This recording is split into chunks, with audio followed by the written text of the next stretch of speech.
All right, so we spent a long time reviewing general equilibrium, and we've now switched to finance, and you're hopefully going to see that the principles of finance emerge very quickly from the principles of general equilibrium, so that although it seems it was a long interlude, we've actually learned a lot about the financial economy. So I'm going to continue with the example that we started with last time. So we have a financial economy. So in a financial economy, what is a financial economy? On this top board, the financial economy is defined by lots of people in the economy and their utilities. So here we have, for simplicity, two kinds of people, A and B, with utilities given by the log x1 plus 1f log 2, etc. It's also, people know today what their endowments are, and they have some idea of what they're going to be tomorrow. So here, they're labor power today, and they're going to be able to work again next year. So the labor is endowments are given by 1-1 for A and 1-0 for B. And then they also know that there are two stocks in the economy, and they have to anticipate what the dividends are going to be. And as Fisher said, the main value of assets is that they give you something, they produce something. In this case, they're going to be dividends, and beta's producing dividend of 2, and alpha's producing dividend of 1 next period. And then they own ownership of shares. So that's the beginning of the economy. And we want to define from that equilibrium, which involves what are the contemporaneous prices going to be? That's Q for contemporaneous. What are the prices of the stocks going to be? And who's going to hold which portfolio of assets, of stocks, and who's going to consume what? And so Fisher said that's a very complicated problem. You can simplify it by looking at a general equilibrium problem, which is much shorter to describe. And so the general equilibrium economy is going to be a much simpler one. It's going to consist of UA and UB, the same as before, and E hat A1, the endowments, E hat A2, and E hat B1, E hat B2. Okay, so we've left out half the variables up there, and we define E hat A1 equal to E A1 equal to 1, and E hat B1 equal EB1 equal 1. But E hat A2, this is the Fisher insight, equals EA2 plus what A owns of the payoffs of the future dividends. A alpha of D beta 2. Okay, so since A owns half of the alpha stock, or sorry, all of the alpha stock and half of the beta stock, his endowment is 1 for what his original thing plus what the stock is going to produce. And after all, he's the owner. So he's going to get half of 2, all of 1 plus a half of 2, which is equal to 3. And so I took more space than I thought. And so similarly, E hat B2 is going to be 1 plus a half of 2, which equals 2. Okay, so here the endowments are this. And also, let's just write it here, E hat A2 equals 3. So this. Okay, so Fisher said we start with a financial equilibrium, we can switch to the economic equilibrium and solve this problem, and having solved that one, go back and figure out how to solve this one. And you remember what the prices were. They turned out to be Q1, I might as well write it up there, what the prices we had, we solved. We said, first of all, Fisher has no theory for the contemporaneous prices. It's all relative prices. I'm going to write that. Relative prices is all we can ever figure out. Someone might always come along and change dollars to cents. When I was a little boy in France on vacation, they suddenly announced that the franc was going to be divided by, everything that was 100 francs would now be 1 franc. And, they just redefined the currency. So that might always happen. So you have to have some theory of money and whether the government's going to do that to figure out the nominal prices. So the contemporaneous prices, he says, are 1, 1. All right, but having realized that if there are many goods at time 1, he could figure out the relative prices. But if only one good at time 1, who's to say whether we're measuring dollars or francs or cents? We'll just call it 1. And the same thing's going to happen next year. Who knows whether it's dollars or cents or francs? So we're going to call it 1 again. But after that, he figured everything out. This turned out to be a price of 1/3. This turned out to be a price of 2/3. And we figured out all the consumptions, which I've forgotten, of course. But anyway, they were, who knows what they were. Not that it's too important. All right, well, I forgot what they were. Anyway, he figured out all the consumptions. I think they were, actually, I sort of remember them. Well, let's say I don't. Anyway, he figured out all the consumptions. Does anyone remember what they were? All right, I will look them up.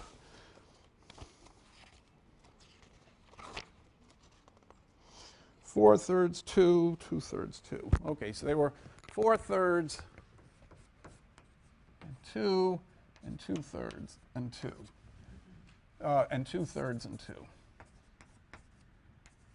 Okay, so he figured out an equilibrium. And how did he do it? Because he solved over here first. He would have solved. He didn't do this exact problem, but he would have solved over here. And we would have found with P1 equal to 1, P2 equals 1/3. And sure enough, XA1 equals 4/3, XA2 equals 2, and XB1 equals 2/3, and XB2 equals 2. Okay, so Fisher said, start with the financial economy, figure out what the reduced general equilibrium is, solve for this equilibrium, and go back and figure out what the financial equilibrium should be. All right, so I want to now examine what we've done. And we did that at the end of last class. You had to do it in a problem set. Okay, and you notice that the only difference between this and that is the general equilibrium throws away a lot of irrelevant information, because Fisher said people are rational. They look through the veil of all the gibberish of the who owns the company and stuff like that, and they're just anticipating what the company's going to produce. They don't really care about whether there's a man running the company or a woman running a company, or whether she's got an MBA from Harvard or from Yale, or none of that's irrelevant. You know, what the business plan is, all they care about is what's going to actually happen in the end. So if you think they're going to anticipate that correctly, you don't need to worry about all the other stuff. So there's the, so looking through the veil, you can always reduce a financial equilibrium to a general equilibrium. Now I want to go back and re-examine all that logic. Okay, so what's the first step in what Fisher did? Okay, and this is the idea of no arbitrage. Okay, so Fisher said people look through the veil of things. They understand stuff, and you can count on their understanding to guide your understanding of the economy. So if you know that pi alpha equals, this is a big pi alpha equals 1/3, okay, so Fisher says, well, you don't have to solve for the whole equilibrium to figure out what pi beta is. What must pi beta be? Well, Fisher would have said stock beta always pays off exactly what stock alpha pays off. So if these people are rational, they're not going to allow for an arbitrage. They're not going to allow for, so arbitrage means there are two assets or two things that are identical. They have to sell for the same price. That's no arbitrage. If they sold for a different price, there'd be an arbitrage. You'd sell the more expensive one and buy the cheaper one. And so you'd have accomplished a perfect trade-off, but you'd have gotten the difference of money. So since pi alpha is 1/3, pi beta has to equal 2/3. Okay, that's the first most important principle of finance that Fisher introduced, the idea of no arbitrage and making deductions for no arbitrage. So most of finance is actually being more and more clever about how to do no arbitrage. Over half of this course is going to be, let's look at situations where, you know, at first glance there doesn't seem to be any arbitrage. Then you realize if you're clever enough, you'll recognize an arbitrage and be able to figure out all the prices without having to know all the utilities and everything else. Okay, so one of the main goals of finance is to explain asset prices. You can see how no arbitrage is going to help do that, because if you knew what some of the asset prices were, you could deduce what the rest might be. Okay, so that's the first thing Fisher did, and he's used this fact in connecting these two economies. Okay, so that's the first thing. Now, that principle can be used over and over again. So let's suppose that, another application of it, let's suppose that we introduced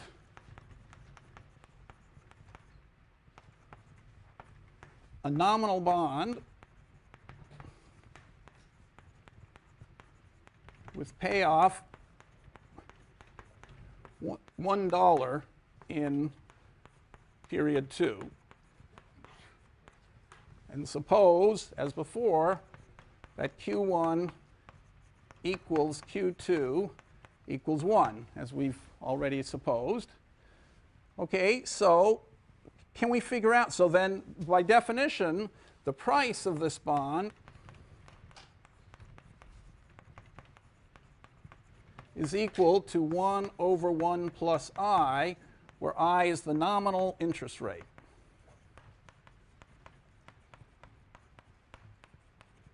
Okay, why is that? Because you're going to get $1 next year. If the price is less than $1 this year, you're turning something less than $1 into something more equal to $1. You're multiplying today's price by 1 plus I to get tomorrow's price. So the rate of return is 1 plus I, taking whatever you put in today and getting 1 plus I tomorrow.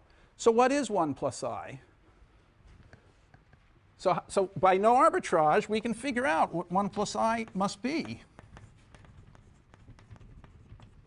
Okay, so $1 today can go into 3 units of stock alpha,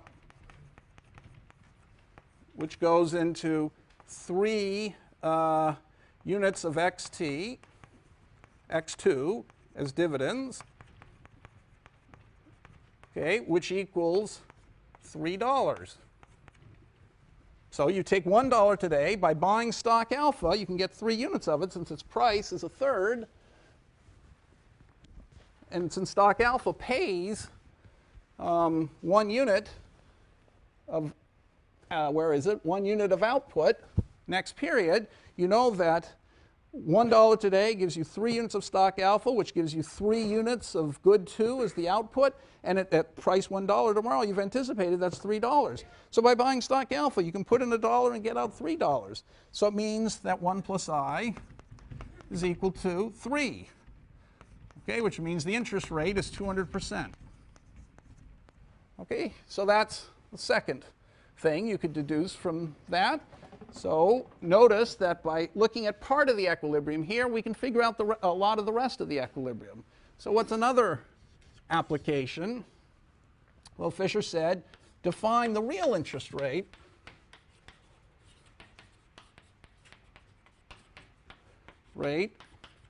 as number of goods today goes into number of goods tomorrow. So this will be 1 plus R equals that. Okay, the number of goods today, and how many goods tomorrow do you get? So how can you do that? Well, $1 today can go into 1 good today, 1 unit of X1 is $1 today. Right? Because you can take, if you had 1 apple today, you could sell it for Q1 times 1 apple, which is Q1 times 1, which is 1 times 1, which is $1 today, which you can get 3 shares, 3 units of stock alpha, which gives you 3 units of X2. Okay, so 1 unit of X1 today turns into 3 units of X2, so therefore 1 plus R equals 3 implies R equals 200%. So that's the real rate of interest.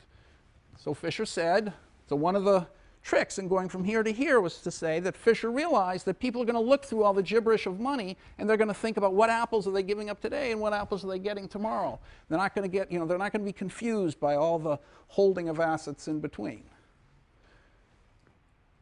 All right, so let's just make it a little bit more complicated. Suppose we started with Q1 equals 1, Q2 equals 2. Now, I told you that equilibrium, Fisher says, you can't figure out, there's always a normalization. Walras originally had the normalization in one period. There's all a one-period model in general equilibrium. In multi-period models, there's a normalization every period. Every period, there's a choice of whether you're dealing with dollars or francs or centimes or how many, and so there's a free normalization. So let's take Q1 equal to 1 and Q2 equal to 2. Well, what does that mean? That means that inflation, okay, 1 plus, let's call it growth of money, G, I've already used for the nominal interest rate. So 1 plus G is going to be 2 over 1, which is 2. So inflation equals 200%, equals 100%. 100%. Okay, so what's pi alpha going to be? I've done my work. Now the rest I'm going to just ask you for the rest of the numbers. What's pi alpha?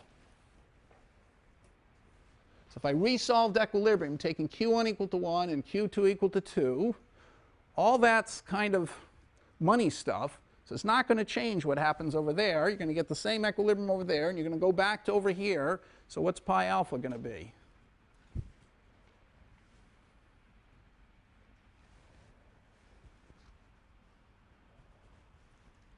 Aha. Suppose we knew we were in the same real economy. There's nothing changed about utilities, endowments of goods, productivity of the stocks. All we know is that inflation is going to be higher now. So what do you think would happen in the new equilibrium? What's going to happen to the price of stocks today?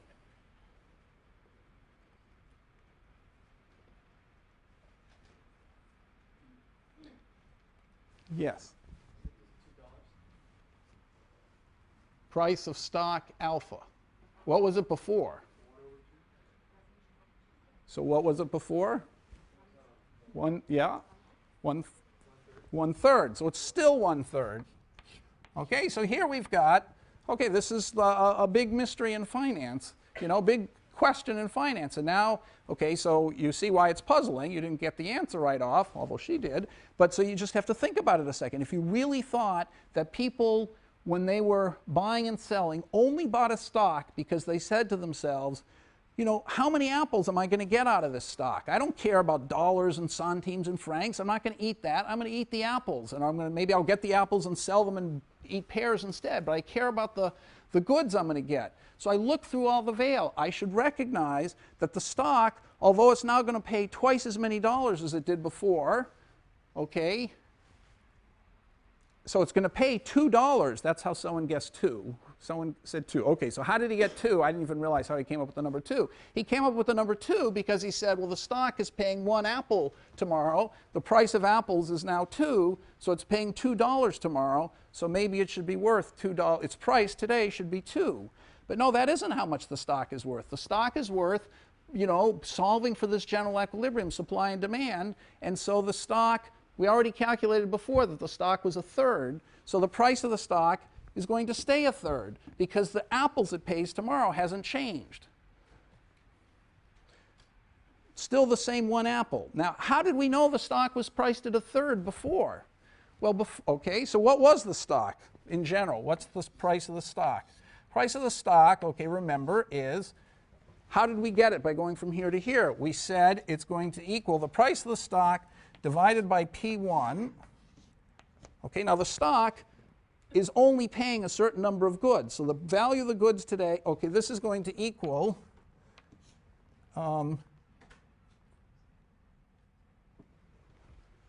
price of the stock today is going to equal the present value, 1 over 1 plus R, times its dividend.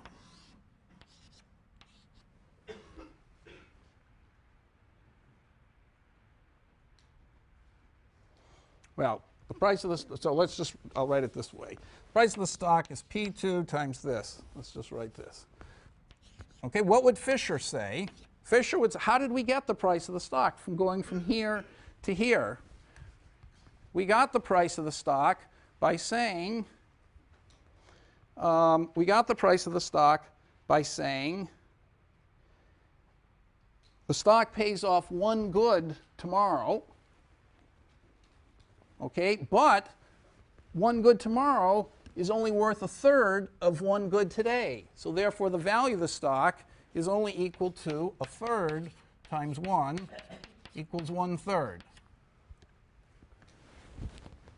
Okay, so assuming P1 equals 1.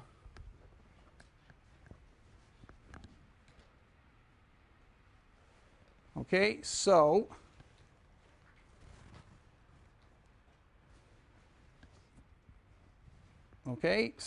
in terms of, that's what Fisher would say. Assuming P1 is 1, you figure out how many units of today's good is it worth.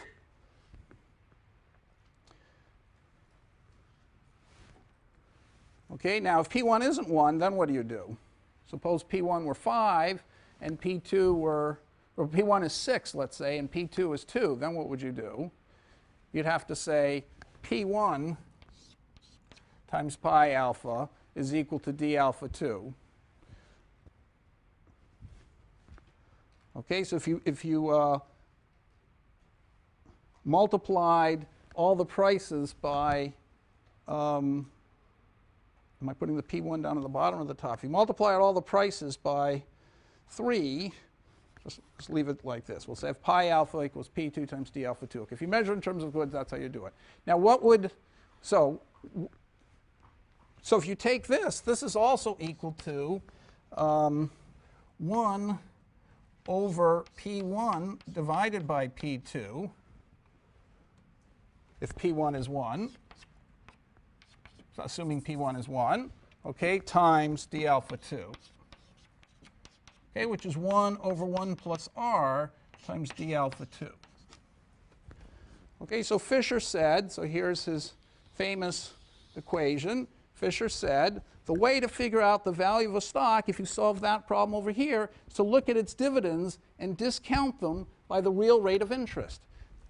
1 unit of output tomorrow, since the value of an apple tomorrow is only a third as the value of an output today, remember the interest rate, 1 plus r, the real interest rate, is equal to the ratio of the two goods.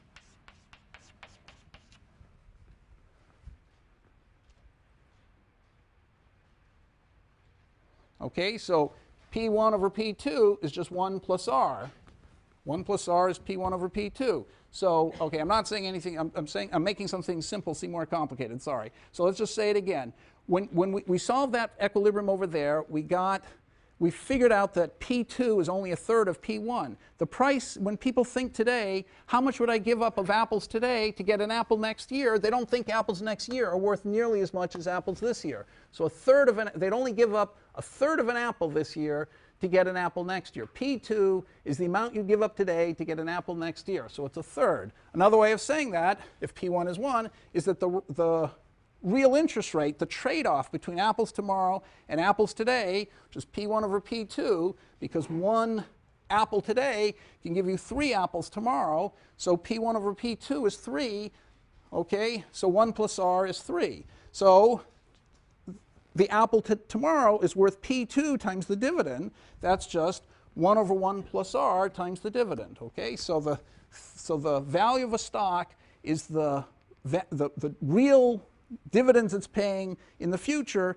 discounted by the real rate of interest. You're turning next year's goods, finding the equivalent in terms of this year's goods. And the ratio of those two prices is the real rate of interest.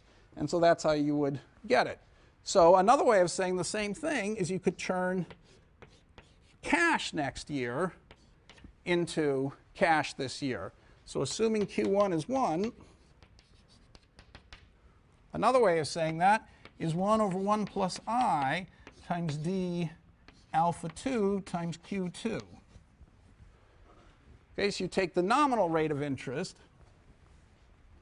times the money that's being produced, because the nominal rate of interest says, how do you trade off $1 today for $1 in the future? So $1 in the future is worth you know, say okay, so $1 in the future isn't worth usually as much as $1 today, so you have to discount it. So a certain number of dollars in the future are worth less dollars today. So you take the payoff of dollars in the future, discounted by the nominal rate of interest, and you get today's price. Or you take the real dividends in the future, discounted by the real rate of interest, and you get today's price.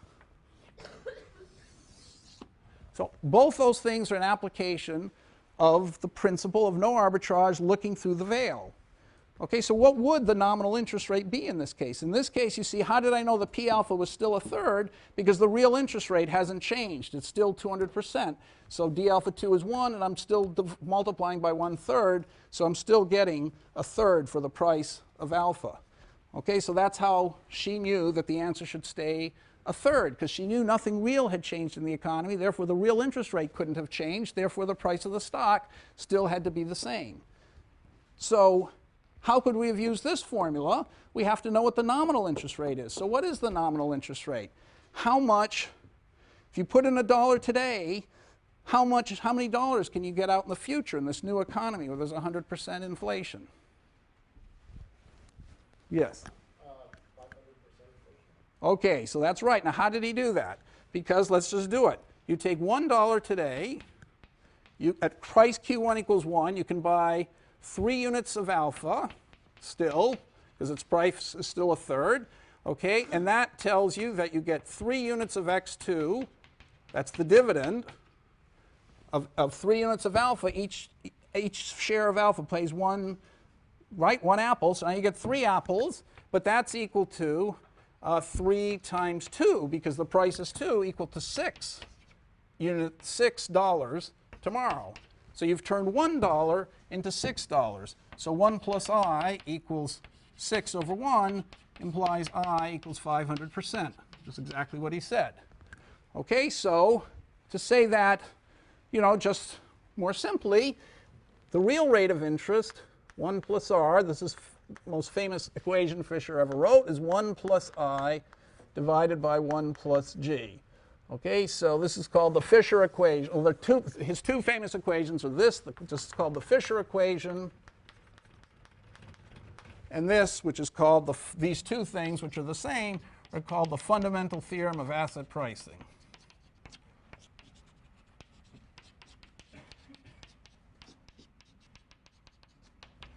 Okay, so why is this theorem true? The real rate of interest trades off apples today for apples tomorrow, the real rate of interest, apples today for apples tomorrow. So we had 1 apple giving you 3 apples. That's why R was 200%.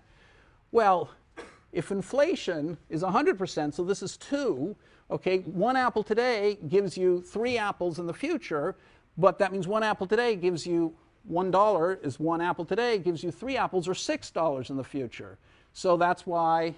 So you have to take, so 3 times 2. So if this is equal to 3 and inflation's 100%, so this is equal to 2, then what's the fair rate of interest? What will the banks give you? Well, any banker can take $1, buy a stock, turn it into 3 units of dividends, and then sell it for $2 a piece and get $6. And so a banker can take $1 and turn it to 6. So competition will force the bankers to give you $6 for every $1 you give it next period. So the interest rate has to be 1 plus I equals 3 times 2, or 6. So the real rate of interest is the nominal rate of interest divided by inflation. Okay, and so that's one subtle, but, you know, once you realize it, obvious implication of thinking people are rational and make sort of simple calculations looking at the future, and a consequence of that is the price of assets. Or you look at the cash that comes out in the future, discount it by the nominal interest rate, or you look at the real goods that come out in the future and discount it by the real interest rate, and it's all the same thing. Okay, so does anybody know what the inflation is today, or what the nominal interest rates are today?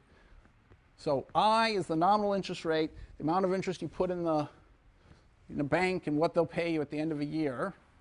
So we're going to, next class, we're going to find out the exact numbers, but what do you think it is about? Does anyone have any idea? Take a wild guess. Is it 10%? 5%? Yep. Usually. And do you think it's higher or lower than usual nowadays?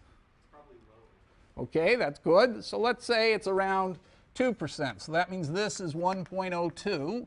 And what do you think the nominal interest rate is now? Who said that? That's a good 1%. Okay, that's about right. Okay, so what is the real rate of interest now? What? It's less than 1 plus r is less than 1. So r 1 plus r is around 0.99. Okay, so the real rate of interest is actually like negative 1%. How did that happen? Do you think it's standard to have the real interest rate be under 0? So why is it under 0? What's going on now that would make that happen? Yep. Aha, the Federal Reserve has cut the interest rate, the nominal interest rate that it lends at to very, to close to 0, let's say to 1% on the 1-year bond, to 0 on the 3-month thing. Okay, and so the reason they're saying they're doing that is to stimulate investment. That's what they teach you in macro, Keynesian, stimulate investment. We're going to find out that that's not the reason they're doing it at all. The reason the Federal Reserve is cutting the interest rate to almost 0 is to just give money away to the banks. And why is that? Well, when you put your money and deposit it in the bank, you're getting almost no interest. So the banks, the big banks, have got all these deposits, and people, they don't change what they do. They just leave their money in the banks, getting no interest. So the banks have the money for free, and they can, make money with it. And so normally they'd have to pay 3% interest or something, and that would be expensive for them. And they have, that expense is a big part of their expenses. They don't have it anymore. Okay, so we're going to come back to that, what's really going on today, but that's what's going on. But anyway, the point is, the nominal interest rate is somehow controlled by the Fed. That's why we don't have a theory of it. We're not going to do macro in this course. So Fisher doesn't have a theory of the nominal interest rate, of inflation. But he does tell you, given inflation and the inflation and the nominal interest rate, that's determining a real interest rate. Okay, and people should look through that. So now they should say, this is sort of the Keynesian part, they should realize that actually, an apple today, if you just sort of put it in the bank, you get less than an apple in the future, so you should spend it and do something with it. That's the Keynesian idea. So people, why fritter away part of your apple? Do something with it. That's why it's supposed to stimulate demand and activity today. Okay, so the point is, that's how you calculate the real rate of interest, and by, shockingly, it's negative. And it's hardly ever negative, but it can be negative. Okay, are there any questions about this no arbitrage business? All right, so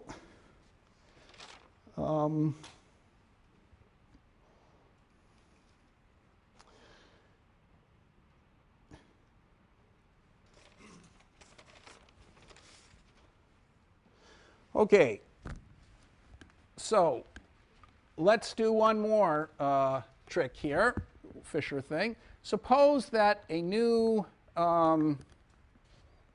so let's go back to the equilibrium with Q1 equal 1 and Q2 equal 1. Suppose China offered to lend us dollars at a 0% interest. Would that be a great deal? Would people rush to do that?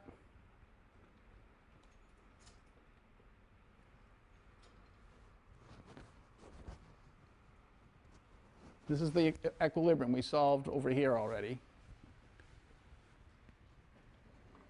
So is that a great deal? Would that upset the equilibrium? Would anyone bother to take the Chinese deal if they lent at 0% interest? They were offering to do that?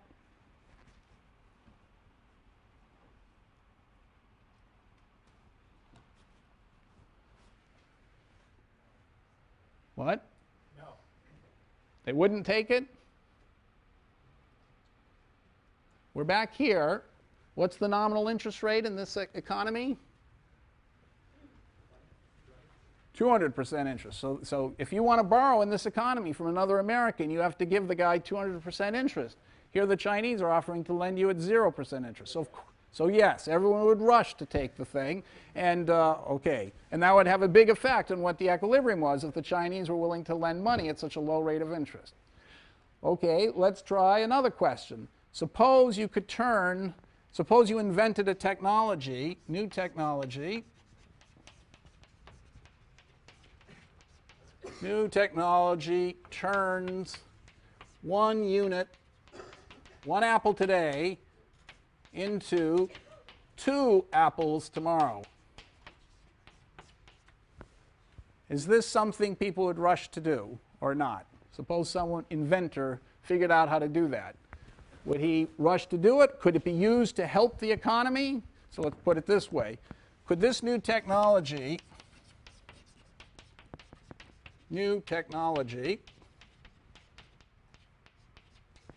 be used to make a Pareto improvement? Everybody better off.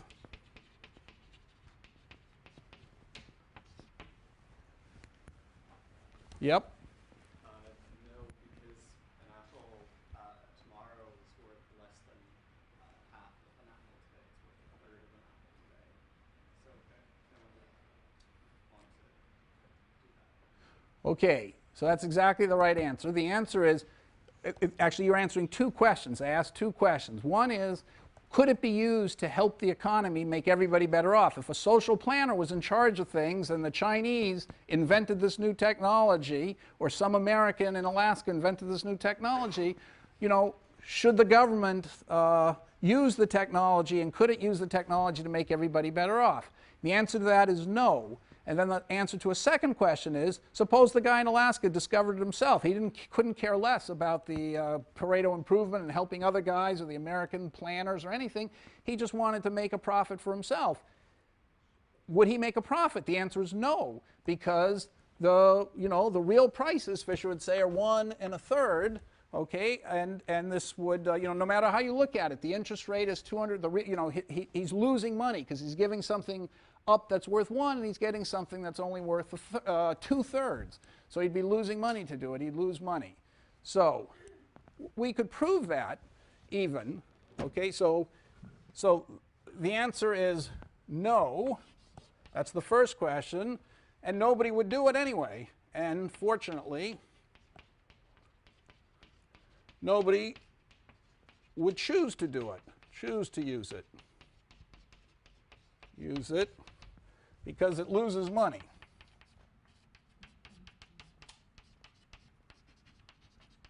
Okay, so those are 2 separate questions. Could it be used, and would anyone choose, any individual choose to do it? Would it be good for the society, and would an individual choose to do it? The answers happen to agree here.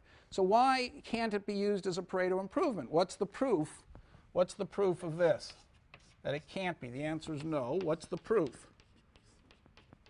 Well, the proof is that if it did, if in the end it led to an allocation x hat A1, let's call it x twiddle A1, x twiddle A2, and x twiddle B1, x twiddle B2, that made everyone better off,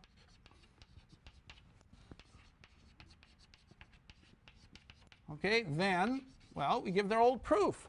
Then what? It means that P1 x twiddle A1 plus P2 x twiddle A2 is bigger than what? P1 E hat A1, right? That's what you have in the Fisher economy, plus P2 E hat A2. And similarly, P1 x twiddle B1 plus P2 x twiddle B2 is bigger than P1 E hat B1 plus P2 E hat B2. Okay, so why is that? Because in this Fisher economy, the general equilibrium, if this allocation really made A better off than what he's gotten, than 4/3 and 2, he would have chosen it. And she would have chosen her thing if it was better than 2/3 and 2. So clearly they must have been too expensive for those 2 to choose, because they were rationally choosing the right thing given what they could afford. So then you just add the stuff up. You add, and you find that total consumption value is bigger than total endowment value Okay, that's in the Fisher economy. But we've changed the Fisher economy, okay, because now we've added this technology which took away some of the first good and made it into the second good. But that technology just lost money, which is bigger than total value in new technology economy. Right? So let me just say, so that's a contradiction, because the consumption of this, however the new technology got used, in the end, the total consumption of the people had to be the total of what there was and what was produced in the economy. The value after the new technology is introduced in that new economy has only gone down compared to the Fisher economy, and the Fisher economy value of endowments must have been less than this brilliant new allocation. And that's a contradiction, because this new allocation has to add up to the stuff that's there in the new technology economy. Okay, so that's how we know that no new technology could possibly make everybody better off. And we know trivially that if it loses, okay, it makes everyone better off if and only if it makes a profit. So if and only if it makes a profit can it be used to make everybody better off. And amazingly, in a free market economy, people are going to use it if and only if it makes a profit. So they're going to use it if and only if it's a good thing for the economy. So that's the basic laissez-faire argument, that there are new discoveries all the time. Every other day somebody's thinking of something new. Are we going to use it? Should we use it? Is it something we need to read about in the papers and use? Well, there are a whole bunch of people, the discoverers themselves. They're going to talk to their business friends, and they're going to say, you know, do you want to lend me the money to get this thing going? And all of them are going to do this profit calculation. If they decide it loses money, they're not going to do it. And thank God for that, because it couldn't have helped everybody if they did use it. So that's the main lesson of laissez-faire.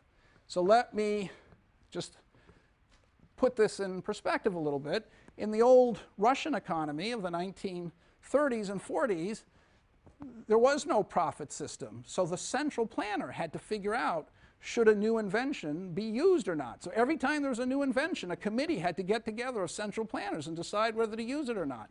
And there was a famous guy named Kantorovich who was in charge of a lot of that. He won the Nobel Prize in economics. He shared it with a Yale economist named Koopmans. And so Kantorovich told this very amusing story. He said that there were two central planning bureaus.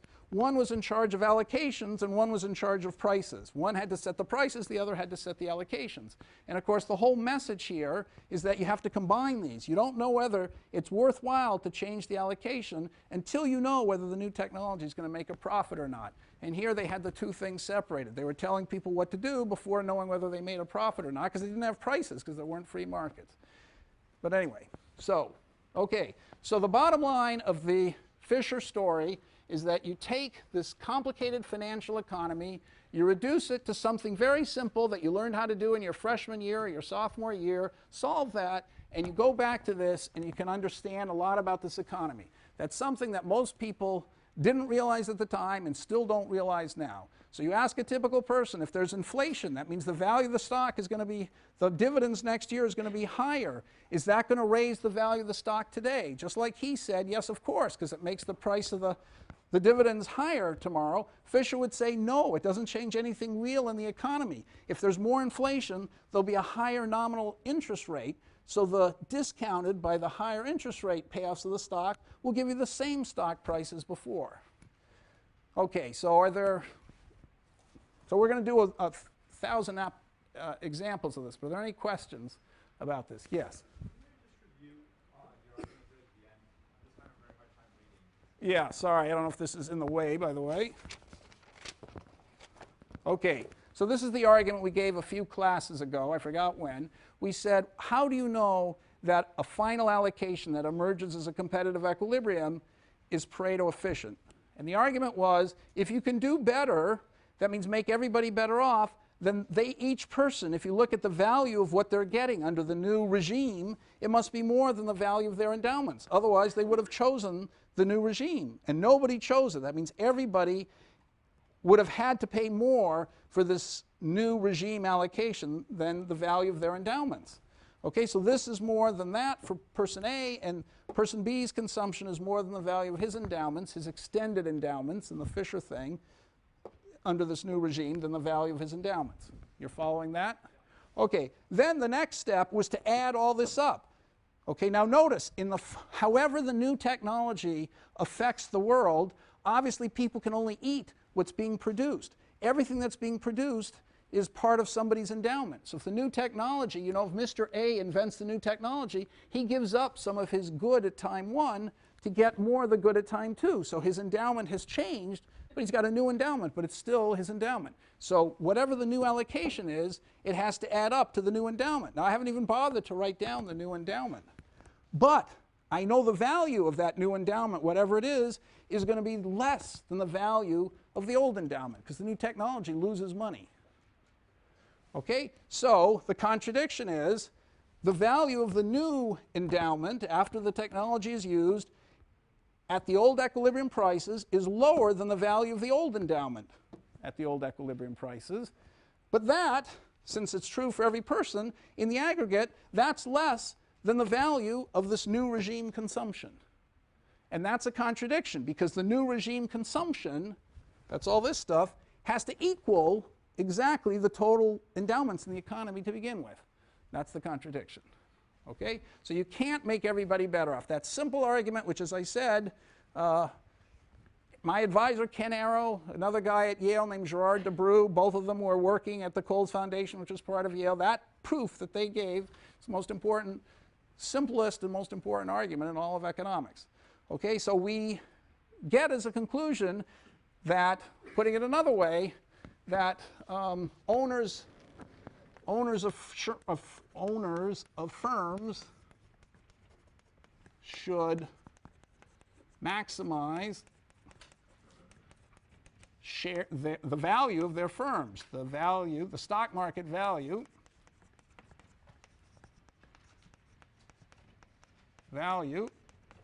of their firms.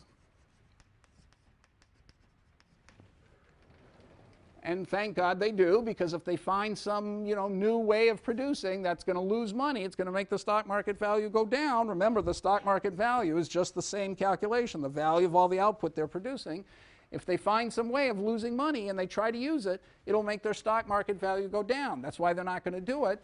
And thank God for that, because it'd be a bad thing for society if they did do it. Yes? Well, it seems to me this proof is logically flawed, because you're assuming that after the introduction of the technology, the prices are left unchanged, but that might not be true. Shouldn't you have some argument for the price not changing after the introduction of the technology? Okay, it's a very bold question, telling me that it's a flawed proof. I want to commend you for your courage. As it happens, however, you've asked the same question that somebody asked a class or two, which is a very good question. So the answer is no, I shouldn't have changed the prices, and that's exactly the point of the proof. So yes, it's true that after the new technology is introduced, the prices change, everything changes.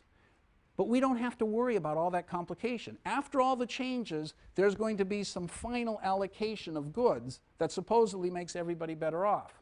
So I can ask the hypothetical question, would this new allocation to A at the old prices be something he could have afforded? And the answer must be no. Well, let me just finish. So you see the answer to your question, but I'm going to say it out, because it's a very important question. So, the proof is clever precisely because of what you're asking. You have to do something that you wouldn't have thought of. You have this new economy and new allocation and new prices, but the proof says, let's do the hypothetical thing of looking at the new allocation at the old prices. At the old prices, A couldn't have afforded this new allocation. Because if he could have, he would have bought it, because it makes him better off. So at the old prices, A couldn't have afforded this new regime allocation. Similarly, B at the old prices couldn't afford this new regime allocation. Okay? So at the old prices, everybody would have to be spending more on the new regime allocation than the value of their endowment. That means at the old prices, the total in the whole society, by adding it up, of the expenditures on the new regime consumptions must be bigger than the total value of the old endowments. Now that was the contradiction, why at the old endowments without production you couldn't make everybody better off. We'd already have a contradiction. Now we add one more step. We've got this new technology that changed the old equilibrium endowment, the old endowments. It changed the old endowments. But however it changed it, we don't have to keep track of how it did it. It made the value of the total endowments even less than it was before. So we actually get a worse contradiction than before. So it's a good question. So I thank you for the question. Okay, any other questions? Yes. Yes, I can raise which board? Not this one. Yeah, well, sorry. Okay, so the bottom line here is that, let me just summarize. We've spent, 4 classes on reviewing standard, intermediate, micro, and macro. People never talk about that stuff when they do finance courses and typical courses. However, Irving Fisher, the inventor of half of finance, that's how he began. And it's going to turn out now, especially in light of this last crisis, that the best way to understand what's going on is to go back to the original underlying economy. So Fisher said you can always take, we haven't introduced risk, by the way. When that happens, things are going to get more complicated. Fisher couldn't deal with risk. So without risk, where everybody's anticipating the dividends in the future, that means that you can always reduce a financial economy up there to a general equilibrium, which you've been taught before you got to this course, most of you, how to solve. And now that solution to that problem with margin of utility and Pareto efficiency, that tells us an enormous amount about how the stock market and everything works. It tells us that the value of every stock is just the discounted real dividends discounted at the real rate of interest, or the discounted nominal payoffs, cash flows, discounted at the nominal rate of interest. And it tells us that the real rate of interest is the nominal rate divided by the rate of inflation. Okay? And it tells us that it's a good thing all these owners of companies are maximizing profits or share value, which is the same thing, and that's helping society. Okay, so that's the Fisher, that's the lesson. A lot of that stuff is going to change a little bit, but that's the basic idea. So finally, let's get to the point. For 2,000 years, the public was confused about interest. They said Aristotle, one of the greatest geniuses of all time, he thought interest was an unnatural act. It was horrible. Okay, even though of course lots of people in Greece were charging interest, and the Delos, the Delphic oracle, was charging interest, would lend money at interest. And Aristotle and everybody was talking about the Delphic oracle all the time. They weren't even paying attention. The Delphic oracle was charging interest, and they were saying it's totally unnatural. Okay, so 3 religions all thought interest was a terrible thing. They all thought that it was, there should be, the just price was the nominal rate of interest should be 0. But what Fisher says is the nominal rate of interest is irrelevant. Nobody cares about the nominal rate of interest. They look at apples today and apples next year. The money and stuff just gets in the way. It's the real rate of interest that you care about, and the real rate of interest doesn't have to be positive. It could be negative like it is today. But the real rate of interest, he says, is the real rate of interest. What are the determinants usually of the real rate of interest if the Federal Reserve isn't mucking around with things? The real rate of interest is obtained by solving for P1 and P2 in this general equilibrium model. Okay, so what would change the real rate of interest? All you have are the utilities and the endowments. Okay, so here's the economy. What would change the real rate of interest? So the first thing Fisher says is impatience. So in fact, one of his most famous articles is called an impatience theory of interest. So let's call it that. Impatience theory of interest. So Fisher said that in his view, people are impatient. Why? That means an apple today they thought was more valuable than an apple next year. Why? Because of the poor imagination. It was easy to think about eating the apple today. You could just hold it in your hand and it's so close. But to think about eating it in a year requires some imagination. They had poor imagination. And secondly, the second main reason is the mortality. They might die between today and next year. Okay, so those are the 2 main reasons. He gives a bunch of others, which I'm going to mention shortly, but these are the 2 most interesting ones. Poverty of imagination, the fact that you just might die in between. So what does it mean to say an apple next year is not a sure thing. Okay, there's impatience theory of interest. So he said, that's why it makes sense to have this guy. A is impatient because he values the apple today more than a value tomorrow. He's got this discount rate, a half here. B is not impatient because the discount factor is 1. Okay, so he put a discount factor. Actually, Fisher didn't quite have a discount factor. He had a more general thing. So Samuelson was the one who introduced the discount factor. Doesn't matter. But anyway, so a discount factor to capture Fisher's idea that the good next year is not as worth, the same apple next year is not worth as much to A as an apple this year. Okay, so suppose I change a half to a third. What will happen to the real rate of interest? So that makes people more impatient. Why does it make them more impatient? Because now they care even less about the good next year. More impatient implies, all right, so when did this happen? In the Reagan years, the now generation, everybody talked about the now generation. People are getting more impatient. They want, So what happens to the real rate of interest when people get more impatient? Does it go up or down? Yep. Okay, so why does it go up? That's correct. Because there needs to be more of an incentive to assume tomorrow. Right. Okay, but now Fisher would say that a little bit more. Fisher would say that a little bit more. He would say it a little more formally, but that's exactly right. So if people care, they don't. In order to get anybody to save because they want the stuff now, you're going to have to give them a higher real rate of interest. That's exactly right. So how could you say it in this economy? Remember, in this economy, this Cobb-Douglas economy, you could prove it formally. You know that if P2, let's say, equals 1, and we're solving for P1, and here's the supply, this is X1, and here's demand.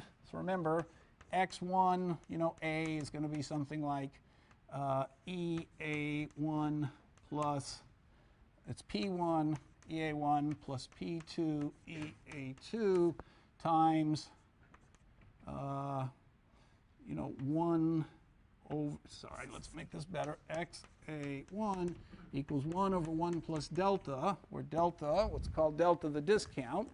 Let's call this delta.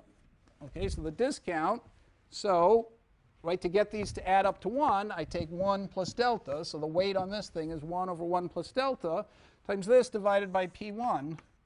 So if P1 is 1, P2 is 1, okay, then this is just equal to 1 over 1 plus delta times EA1 plus 1 over P2 times EA2. Okay, so clearly, with the same, so clearly the demand goes down as P1 goes, as P2, this is P1, so P2 equals 1. So if I divide by P1, P1 over P1 goes away, and then I have P2 over P1, and if P2 is 1, that's just 1 over P1. So obviously, as P1 goes up, your demand goes down. That's just what you'd expect. So P1 goes up, P1 goes down, the demand goes up, or P1 goes up, the demand goes down. So to prove, so that's anyway, if you add up Cobb-Douglas people, it always is like that. The demand for any good goes up as the price goes down, if its own price goes down. So if you change delta, if you make delta smaller, that's going to raise demand for A1. At the old prices, why?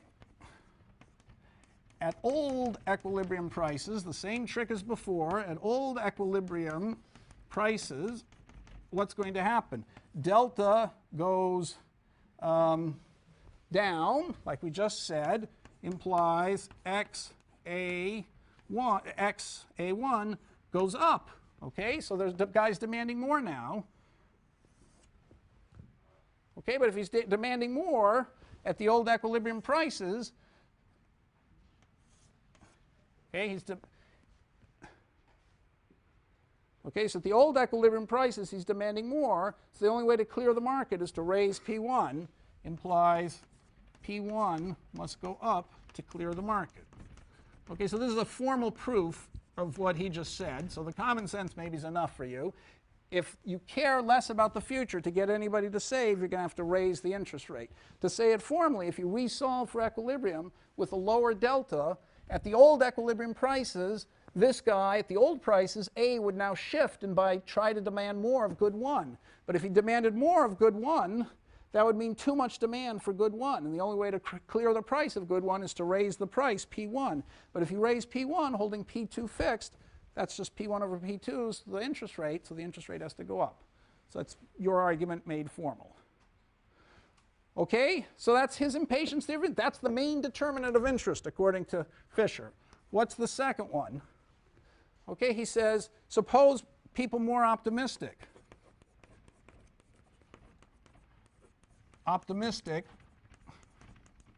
about EI2.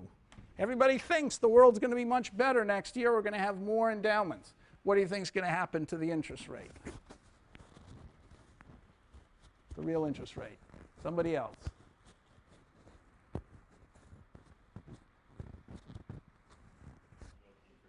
It'll what? Decrease. Okay. Why? Because you're expecting things to be better in P2, so you need to incentivize people to save less. To save less or to save more? So let's think of good X1. If people thought they're going to be richer at the old prices, what would they do today for X1? Demand more or less today? The rate would go up, right? Yeah, the right answer is up. He said down, but let's just figure out why. They demand more bond. Okay, so the reason I gave the formal argument is you can get confused here.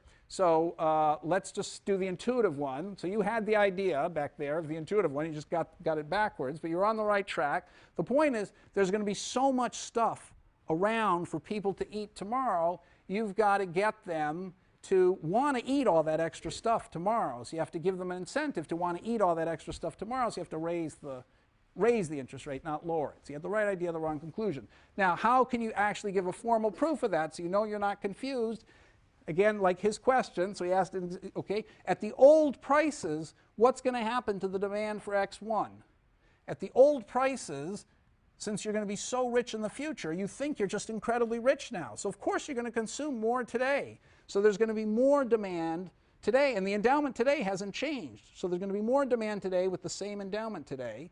So therefore, in order to clear the market today, you're going to have to raise P1 relative to P2. So the interest rate's got to go up.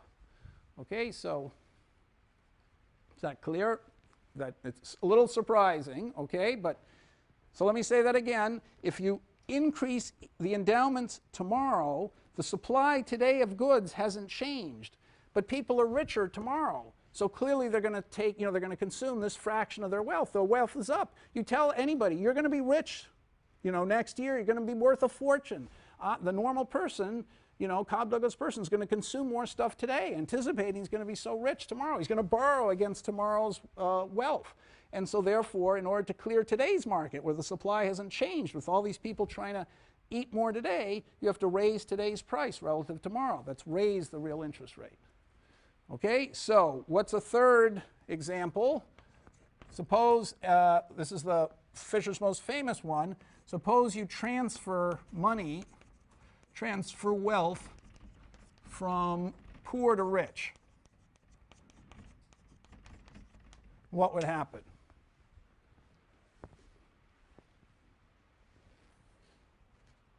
Okay, we have to make an extra assumption here. Fisher felt that the people who were rich because they were patient. Okay, they could charge interest and get lots of money. So if you change wealth, you take away some money from the poor. That's what's happened in the American economy over the last 15 or 20 years. The rich have gotten richer and the poor are pretty much back where they were before. So suppose the rich get rich at the expense of the poor. What's going to that do to the real rate of interest?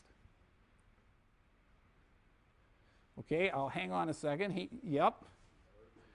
That's going to lower it. Why is that?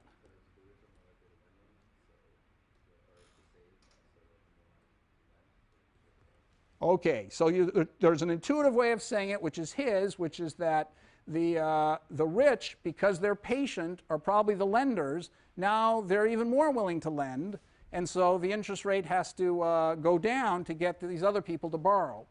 Okay, or a formal way of saying it is that if you transfer money from the rich to the poor, okay, that means the poor guys, because so the wealth the rich guys always consume a higher proportion in the future because they're more patient. So a more patient guy will consume more in the future. So if you take away wealth from an impatient guy and give it to a patient guy, you're going to increase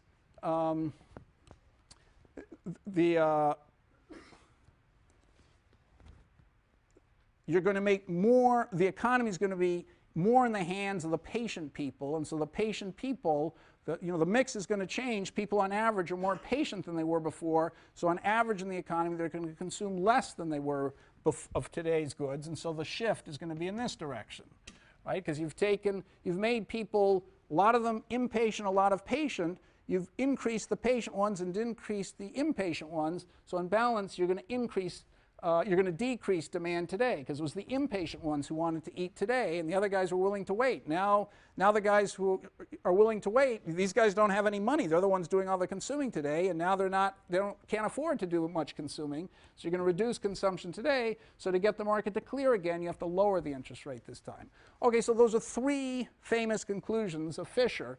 More impatient people, higher interest rate. More optimistic about the future, higher interest rate.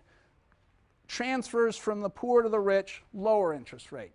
Okay, so what happens to the stock market in this case? Suppose people are more impatient. Does the stock market go up or down?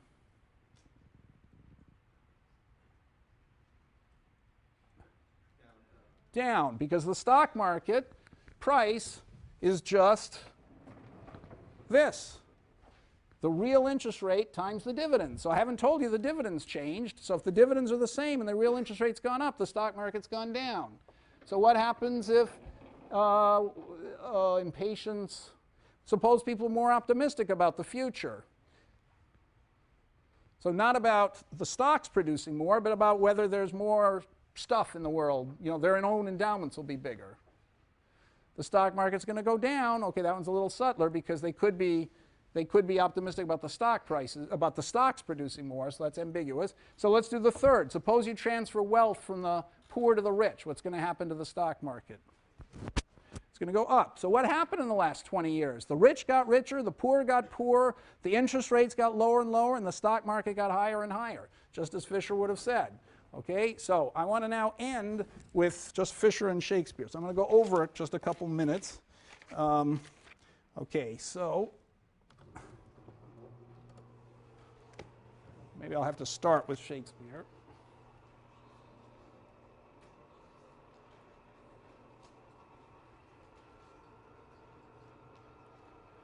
Okay, so Fisher's theory of interest, as I said, was making sense of thousands of years of confusion. So the idea is that interest is nothing other. You shouldn't think of nominal interest. People look through all that. They look at the real rate of interest. And the real rate of interest is just the ratio of two prices, just like everything else in equilibrium. So therefore, there is no such thing as it's an important price, okay, like anything else. But maybe I forgot to say it. There's no such thing as a just price. The price, in fact, that equilibrium finds is the best price because that's the price that's going to lead new firms and inventors to use technologies that help the economy as opposed to hurting the economy and wasting resources. So the price that the market finds is the just price, and the real rate of interest is the right real rate of interest, provided that people are rational and see through this veil. So why is it that the real rate of interest is typically positive? Well, it's because, as I said, people are impatient. And there are these different reasons. Okay, now Fisher said one other reason that screws up the real rate of interest is people sometimes get confused by inflation. So this is an aside. He said that all contracts should be inflation indexed.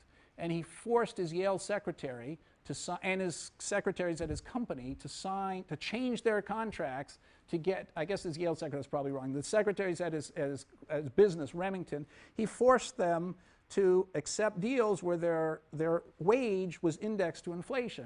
And of course the Great Depression happened and all the prices collapsed, and so all his secretaries got less money out of the deal, so he wasn't too popular with them either.